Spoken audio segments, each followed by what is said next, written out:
রাস্তার ভিড়। সরকার রাস্তা বানাবে 2 ফুট চওড়া করে এবং পাবলিকের গাড়ির অসুবিধা যাওয়ার জন্য 2 ফুট চওড়া রাস্তা,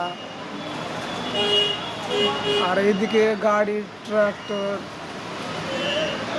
টোটো, বাইক এই দিক দিয়ে ঢুকছে, কেউ ওই দিক দিয়ে ঢুকছে, কারো কোনো মানে লাইনই নেই। এই যে একজন পুলিশ আঙ্কেল বা দাদা, এই যে অনেক ভিড়। মোটামুটি 1 ঘন্টা থেকে এরকম মানে ভিড় ভিড় বলতে কি, আমি জ্যামের কথা বলছি, ট্রাফিকের কথা বলছি।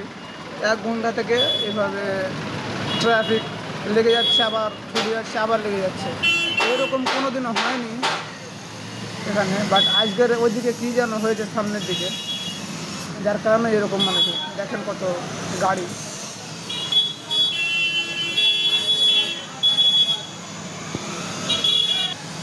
এর সব কিছুর জন্য দায়ী হচ্ছে সরকার, কারণ সরকারের কোনো সেরকম রাস্তার ভালো প্ল্যান নেই। যা যেদিকে ইচ্ছে হচ্ছে গাড়ি ঢুকিয়ে দিচ্ছে। প্রথম কথা, সরকারের প্রথম হচ্ছে ভুল, দ্বিতীয়ত হচ্ছে আমাদের পাবলিকের ভুল আরও বেশি, কারণ যার যেদিকে ইচ্ছা হচ্ছে। এই টোটোওয়ালাগুলো তো আরও কী বলবো, টোটোওয়ালা তো মনে হচ্ছে যে যেখান থেকে সুই না পার হবে সেখান দিয়ে টোটোওয়ালা পার হয়ে যাবে, এরকম করে টোটো চালায়।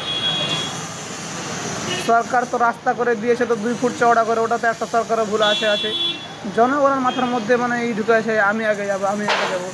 যে লাইনে হোক, কোনো দিক দিয়ে হোক, ওর গেলেই হলো, মাথা মোটা